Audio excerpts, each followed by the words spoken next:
Madame la présidente, madame la ministre, monsieur le président de commission, monsieur le rapporteur, mes chers collègues, la crise sanitaire fait vaciller le monde associatif. La plupart des associations culturelles et sportives ont été contraintes de fermer leurs portes et de suspendre leurs activités durant les confinements successifs.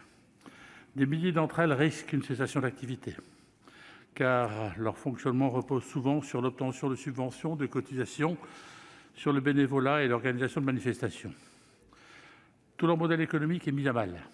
La dernière enquête réalisée par Recherche et Solidarité indique que la plupart des associations ont dû revoir leur fonctionnement, notamment à travers la mise en place d'outils numériques pour développer le télébénévolat. Pourtant, la crise sanitaire et l'isolement contraint de beaucoup de nos concitoyens ont démontré la pertinence des actions du secteur associatif pour animer la vie locale et favoriser le lien social. Dans nos villes, villages, une association locale est souvent le dernier rempart contre la solitude et la première école de la démocratie. Cette proposition de loi proposée par Sylvain Waserman a été adoptée à l'unanimité par l'Assemblée nationale.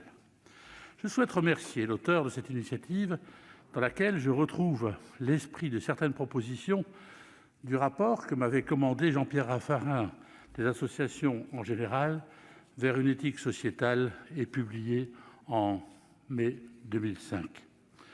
Ce rapport préconisait entre autres de renforcer l'accès à la formation des dirigeants associatifs et la sensibilisation du public au bénévolat.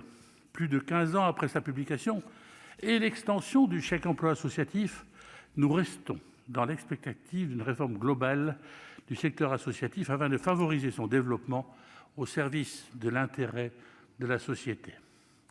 Le texte que nous examinons à présent en nouvelle lecture propose des mesures visant à encourager les prises de responsabilité associatives et l'engagement de la jeunesse. Le groupe Les Indépendants - République et Territoires soutient cette initiative.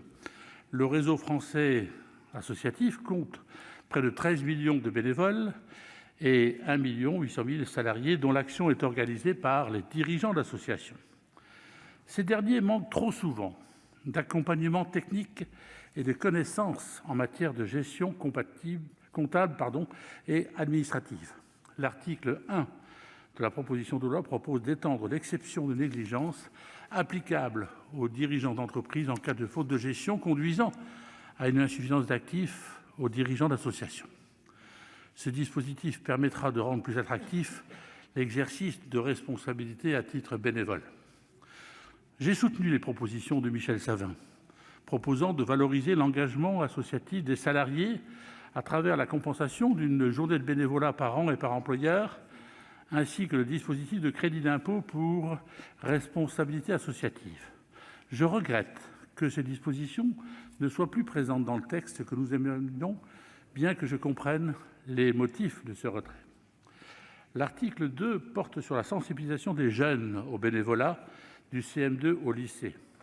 Je pense que nous devons aller plus loin et étendre les mesures de reconnaissance de l'engagement associatif des étudiants aux lycéens.